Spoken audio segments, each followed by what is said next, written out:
So it is 3:58 in the morning on a Thursday, May 25th. And I've been up for over an hour now, and I couldn't just journal this, but I needed to record it and document. But something happened yesterday. I watched a video on the Dear Future Wifey podcast, and after the fact, I found myself with the question of, I guess maybe it really wasn't a question of why the woman stayed all those years with everything that was going on.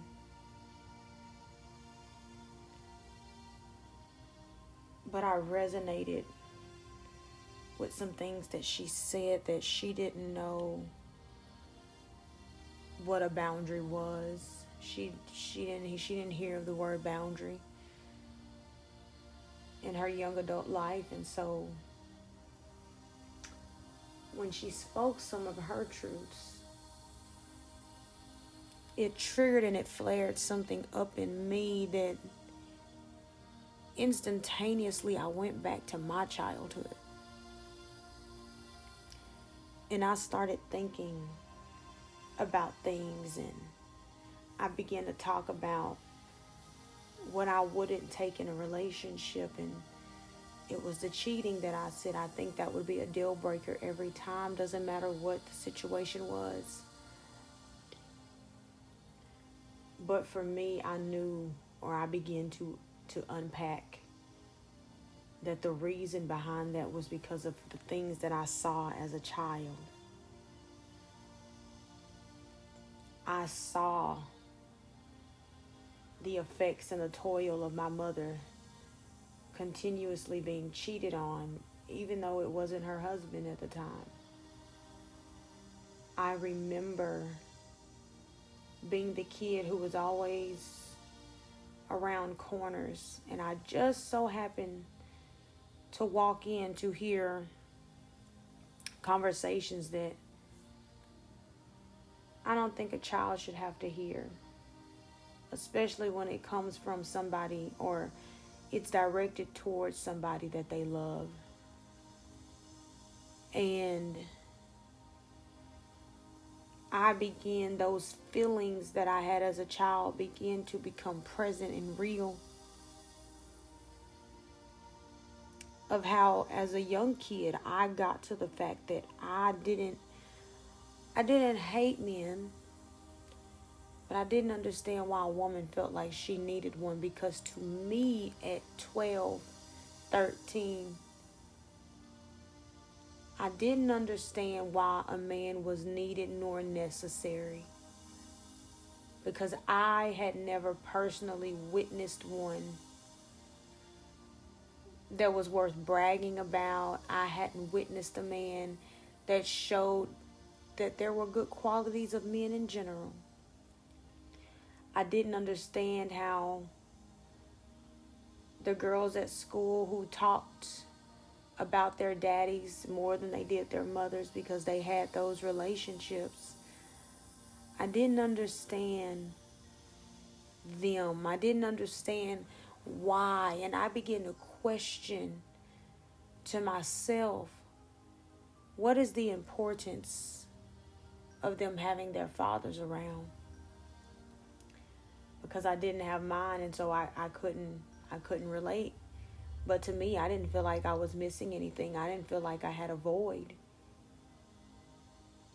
And over the years, because of the only male image that I saw, I didn't grow to necessarily hate men. It wasn't a good seed that was planted. But I grew to hate him in particular. And from hearing him tell my mother that he had brought a child. He was bringing a child into the world that was not hers. It took a toll on my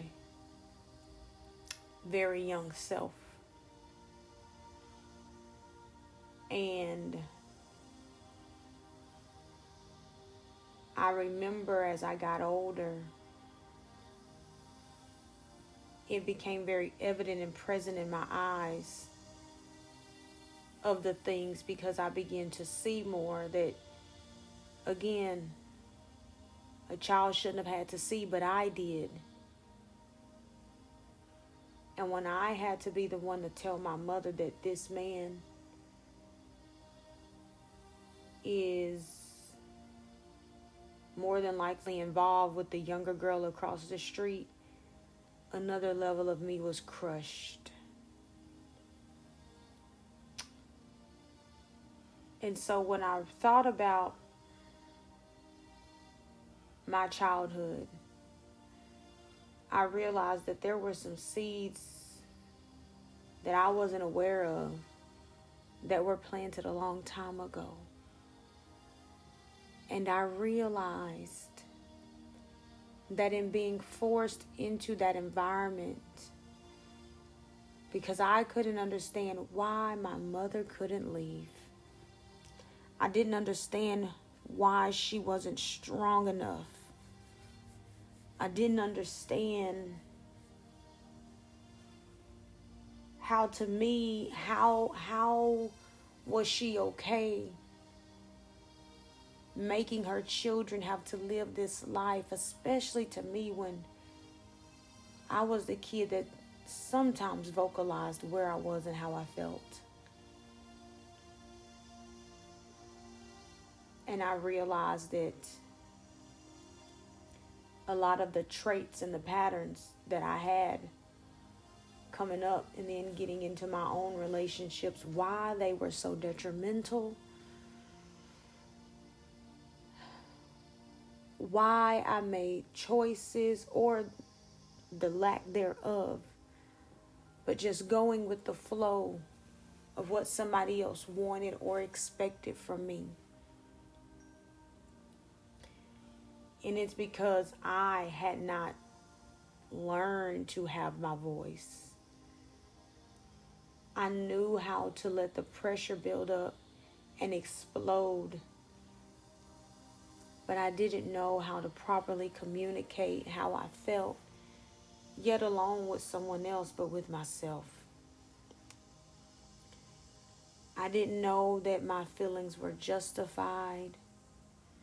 I didn't know that I had the right to feel happy, mad, sad, however I needed to feel. I was never accepted for who I really was. I was only accepted for the image that people wanted to see. And early on, I learned to become the many images so that when I walked into the room, it didn't cause conflict or confrontation. And I learned how to wear different smiles that may have looked genuine to the outer people who had no spiritual alignment whatsoever.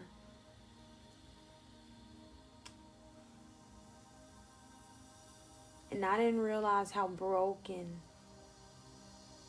little me was. I didn't realize how much the things that I saw and heard took a toll on me. And so speaking out loud yesterday made me realize that I needed to be delivered from a lot of my childhood. I've forgiven the man that played a part in a good chunk of my life. And I've had to go and I've had to forgive my mother for not being strong enough to leave and for dragging me through it. But I had not addressed the inner me. I had not addressed the little version of me.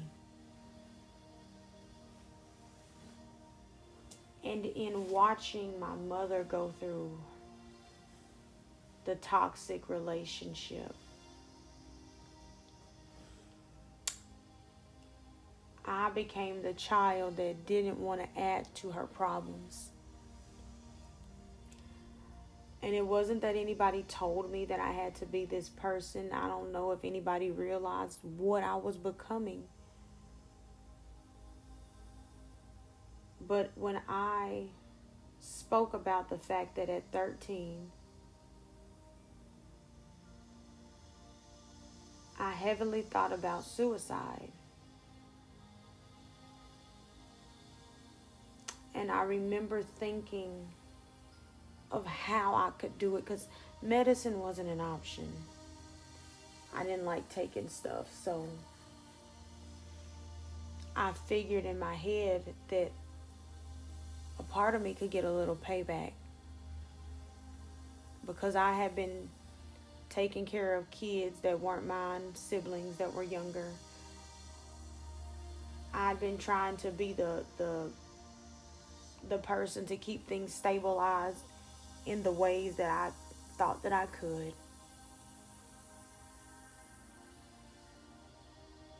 I was tired of being responsible for my mother's hurt.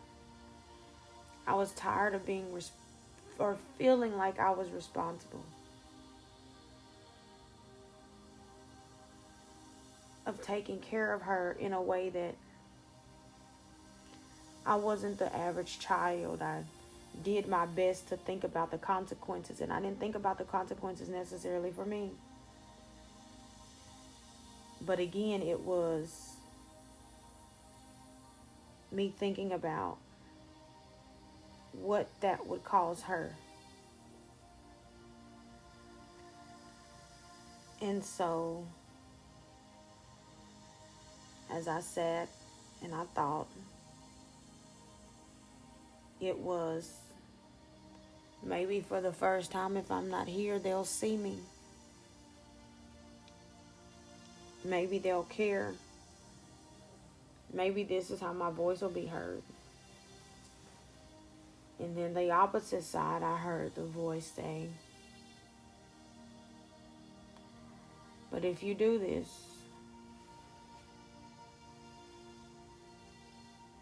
that's just going to add more pain and sorrow to her plate. And if you do this, it's going to be your mama that has to do your funeral arrangements if you do this.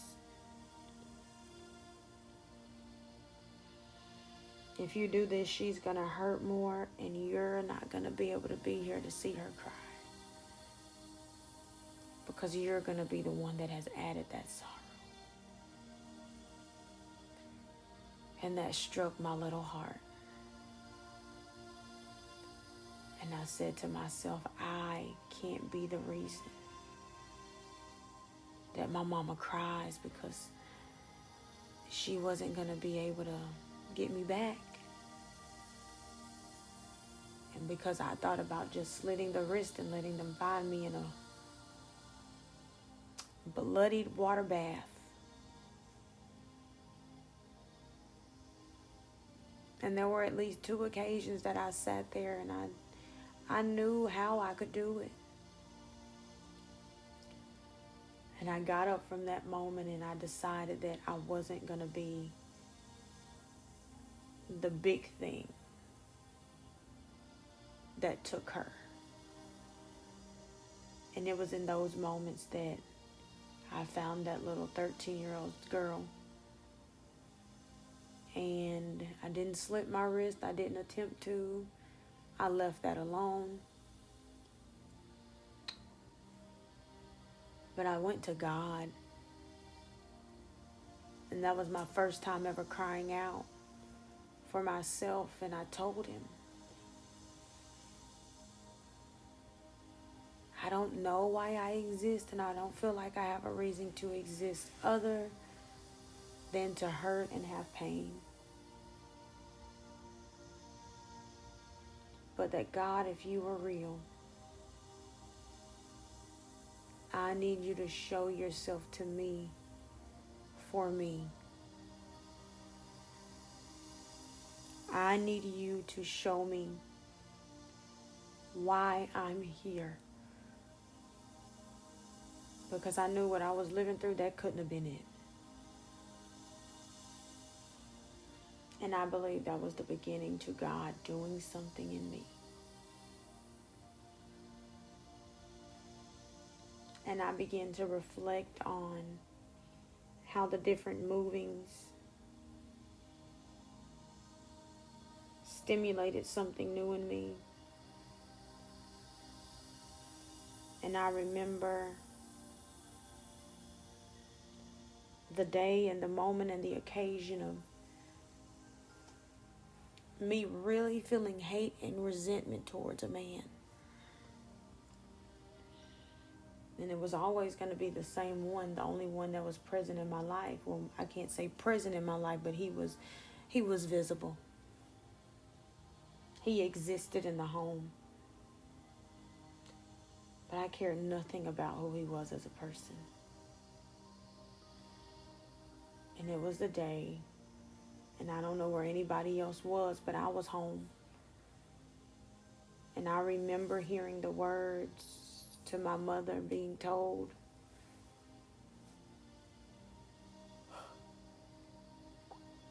that she probably liked the things that my grandpa attempted to do to her as a child. And I knew how serious that statement was because my mother was very open with us about her childhood and the things that they had to witness and the things that they had to encounter with the man that was in their home, and the fact that he did things and tried to do things to them. And it was also in that moment that I realized I may not know a lot of things, but I knew this, that in no way whatsoever was true love. I knew in that moment that that man, there's no way that he could have loved my mother. That love for him was just a word. It was very toxic, very ugly, and it was the opposite, as though he hated her.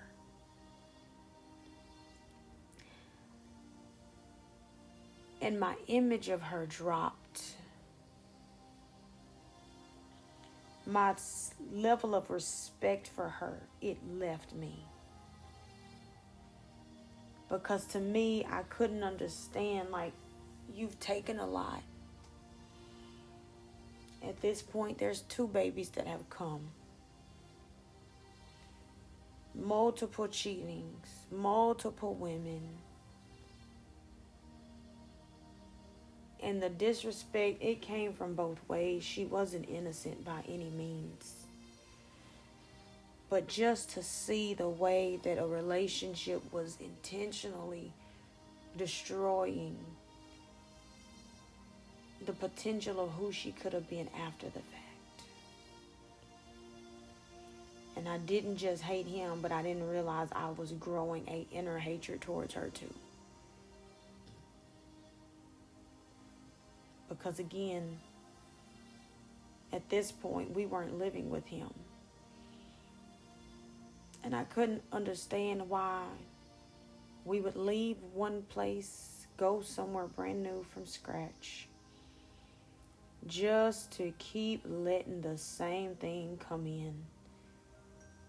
And eventually he didn't stay on the new territory. We went back into the old. And it began to eat at me.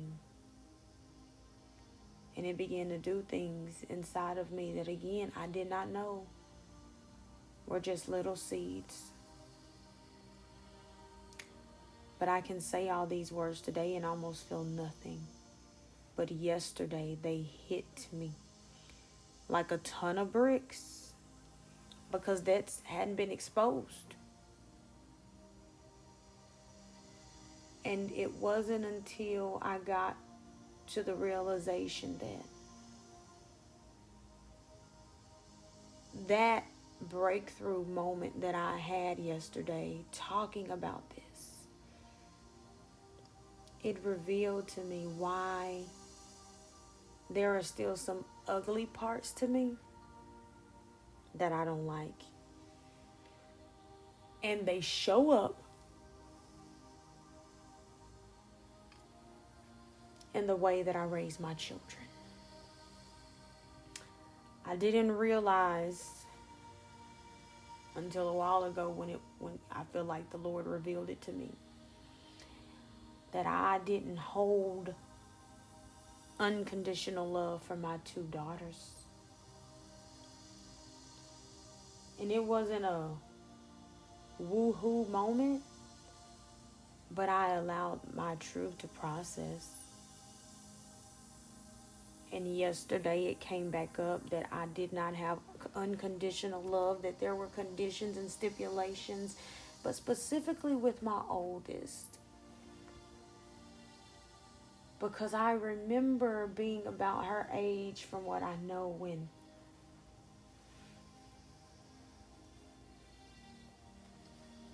I started to lose my childhood. Because I was processing like I process now at an early age.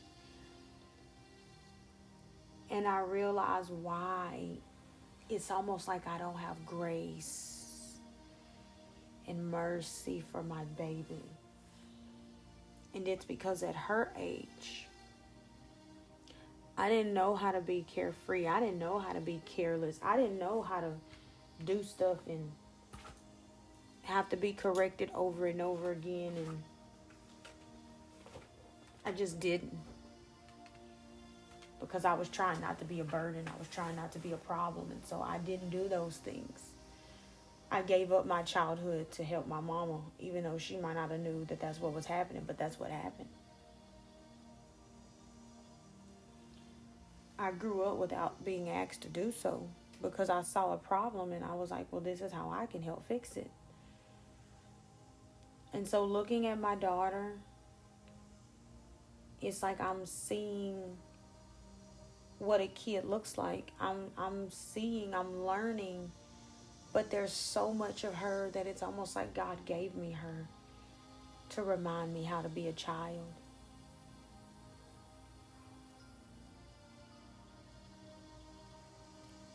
And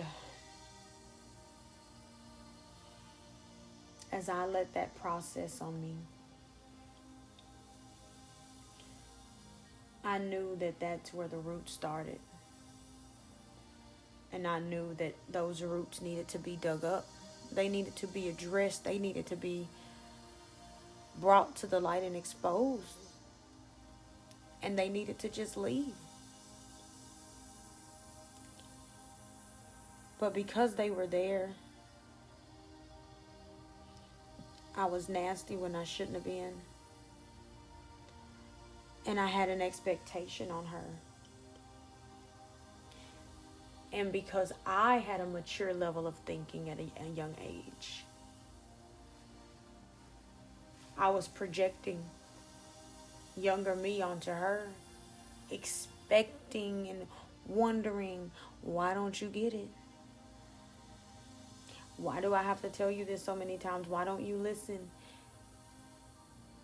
Making her seem like she was the problem, when in reality it was my false identity.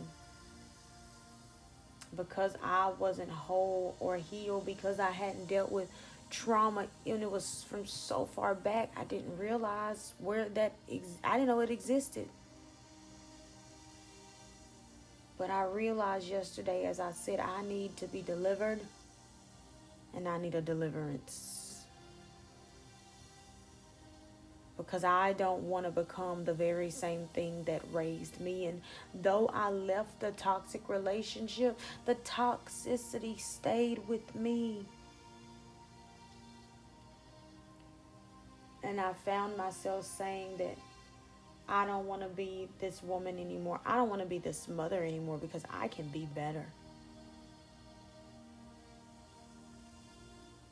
and that I don't want to minister to the world and then tear my world down that I gave birth to.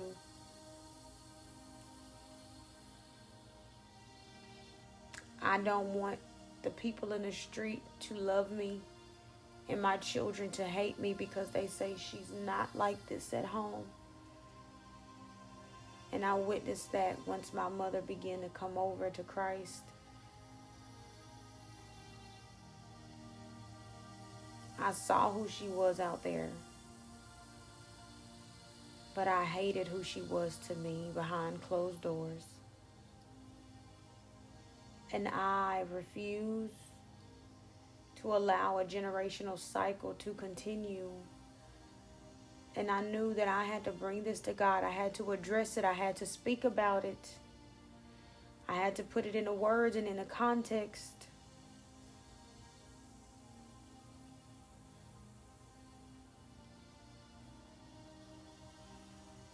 And so I began to go through the things and the process of the things that built me on shattered pieces. And I also had the thought and the conclusion that I don't want God to send me my husband and my daughters see me have grace and mercy for a man that's just come in, but I have absolutely none for them. That if I can sacrifice and do the work for that relationship, then I can go before God and sacrifice for these relationships with the two of them. And that I don't want them to be able to say, we knew that it was possible because we saw her do it for somebody else. And we know that it was a choice because she didn't choose to do it for us. And so yesterday I knew God exposed the level that you need healing. But most importantly, you need to be delivered. You need to be delivered from the lies. You need to be delivered because that was abuse. You need to be delivered because there are things that happen and it was like, that was manipulation.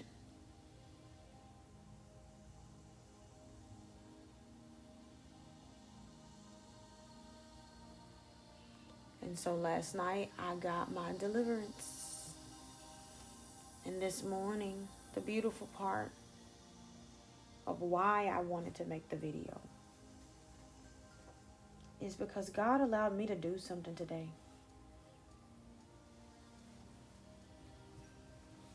As I closed my eyes, I saw the 6-year-old girl. I say about 6, that's the age. And there's a short set that I remember wearing. I think it was one of my favorites. It was a little shirt. It went to the shoulder. It was sleeveless. Wore it in the summertime and it was blue. And it tied up right in the very front, 2 little flaps. And my little shorts that might have been white and with blue flowers, I don't know, but my little shorts that went with it. And I just saw myself standing there at the end of the front yard.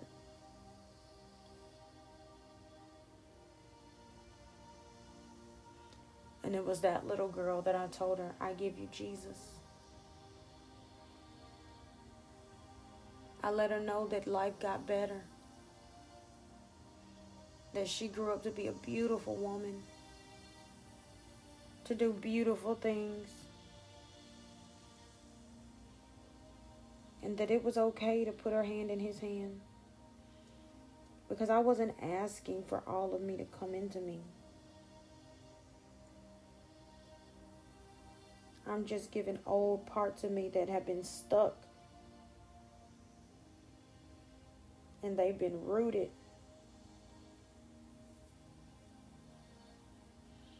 I gave her access and I gave her permission to leave that place as we knew it. And to put her hand in the hand of Jesus and to walk with him. Walk away.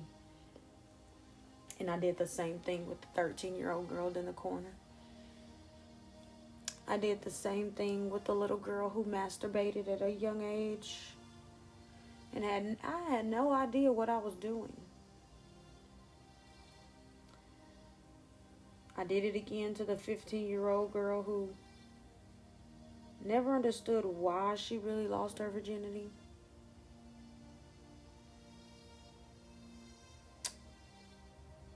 I did it again for the young 21-year-old.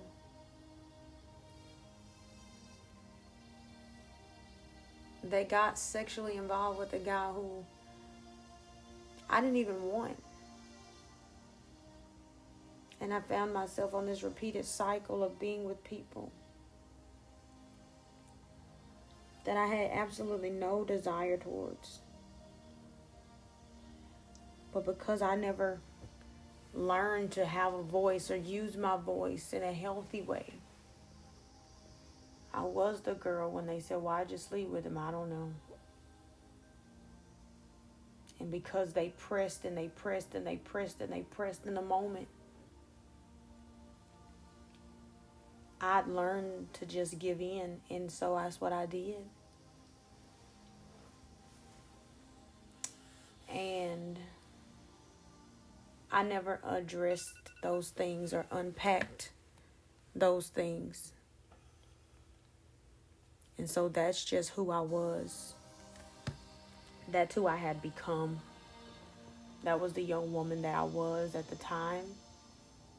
And I know that there were a lot of things that I didn't like about myself. I didn't like my decision making, specifically when it came to men, because everything else in my life was, it was great. It was okay. I wasn't just this dumb chick out here living. I wasn't living any kind of way. Except for when it came to men and they were broken and they had absolutely nothing to give me. And it was like my childhood replaying all over again. It was just another person for me to, I saw a problem and I did whatever I felt to be some sort of a solution. And I was giving my body in the process of it. But I told her, even then, that I was communicating with God. I didn't have him like I have him today. But she needed to be given to Jesus too. She couldn't be left by herself back there. And all the way up to the woman today, to the woman who got married, to, oh my God, one of the most broken, most damaged beings that I've ever encountered. I said, I don't know what it was in me that made me feel like that is what I needed. But I did it. And so I had to go through and I had to watch each version of me take Jesus' hand and walk with him. And then when it came to the end, I had to give my current self, and I asked him this time to put his hand in mine and to not ever let it go, and I didn't want to let him go. And last night I was prayed over, basically like a dedication, a promise before the people of my church, my body, my family. They are my family. And it was for me to make a commitment for the first time, like a actual, not something that I feel like I will be okay to go back on. But I made a commitment before other people to say, now that I'm divorced, now that I'm back single, I've had the opportunity to backslide. I've had the opportunity for another, I'm not going to even say a relationship, but a being, a person, to show up, to offer and give me the one thing that I used to think would fill a void, but it didn't. And it's like I had my purity ceremony last night that I forgot that I asked for. And in that moment of me saying, God, I want to be held accountable by your daughters, your son, I was able to be honest about the little broken girl in me. And the things that I just shared, I hit on. And something broke last night. Something broke. The dam broke.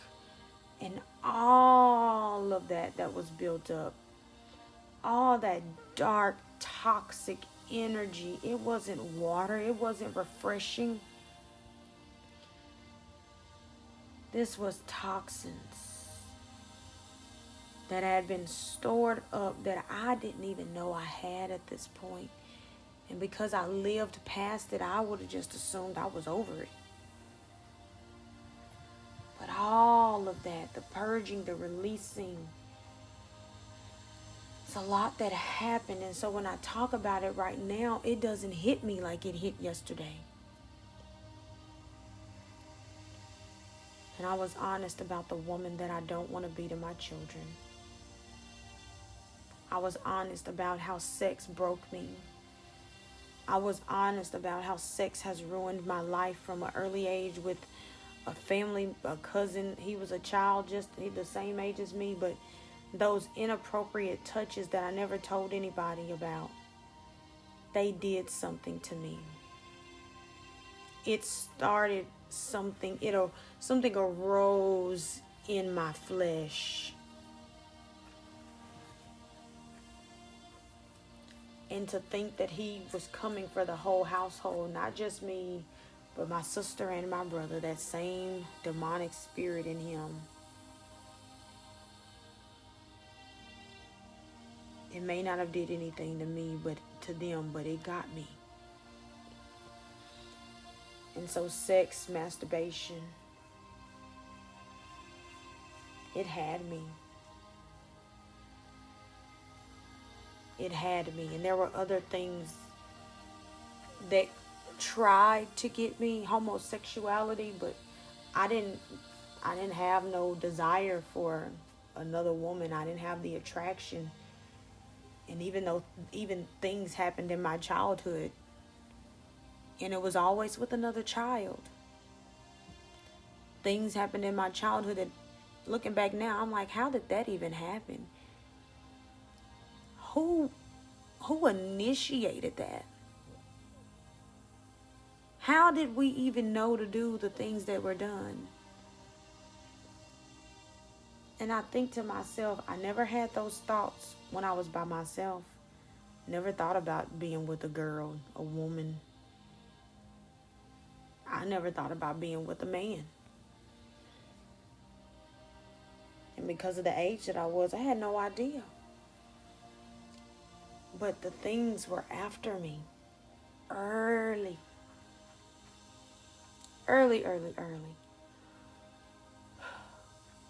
And last night I let it go. And this morning when I was able to go and I was able to see them and I was able to lead them and I was able to see them leave those places and know that they're with Jesus. Know that the 6-year-old me is happy and she's rejoicing and she's free to skip and run and go to the depths and nobody say anything to her. She's able to be wild.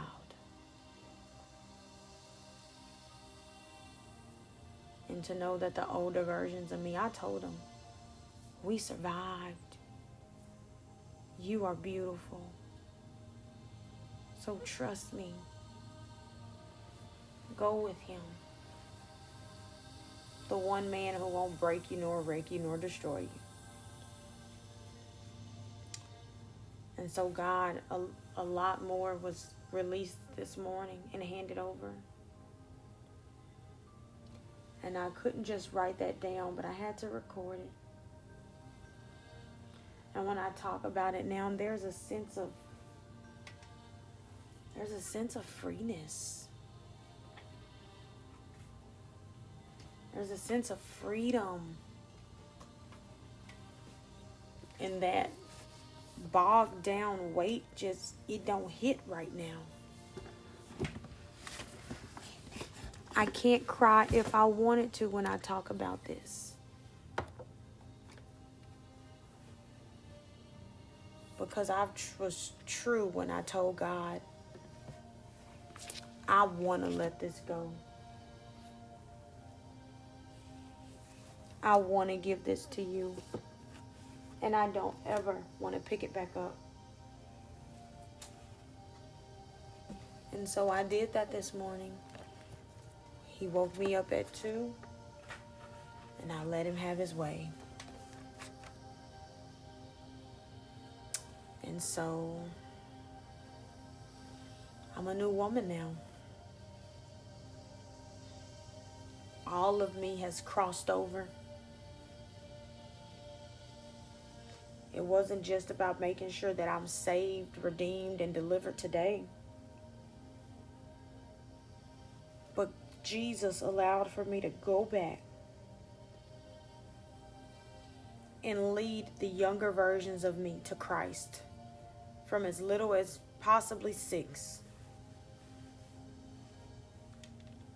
And I was able to tell them, especially that 6-year-old version of me, I had to talk to her this morning. I had to talk to the little girl, and I told her, you're free. You can spread your wings.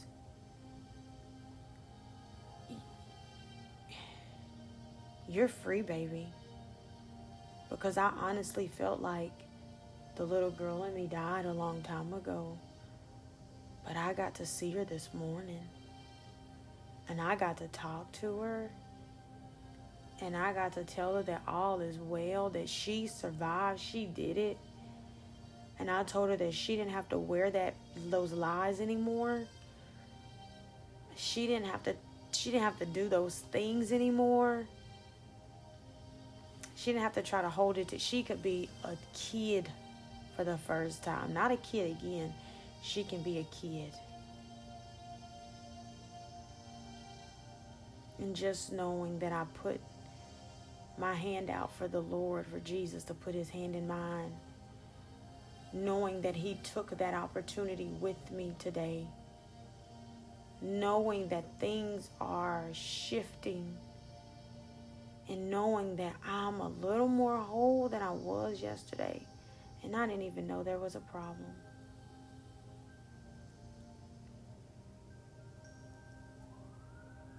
And so I thank God. I thank God for it all. For his goodness, his grace, and his mercy. And I know that the life that I am living, that I am about to live, because there are some things that God is going to be able to expose to me now as he's been speaking to me in my sleep, like over the night, which wasn't very many hours. But I know that I am a place that many haven't been, nor will they be. And I know that there's a peculiar thing that God wants to do and use. And I have my arms open wide. And I have decided that I am going to embrace him fully. And that I'm not letting go of his hand. Ever. And I'm going to let him walk beside me and guide me and hold my hand in all that I do. Because I don't desire to become a version of myself that I'm going to have to go back and speak to. But I want to stay present. And I'm going to let God guide me on the work that needs to be done and how I need to do things. So that my home isn't tore or split apart in 3 different ways. And so that the devil literally has no access to me or my children or my future. And so These are my truths as of today.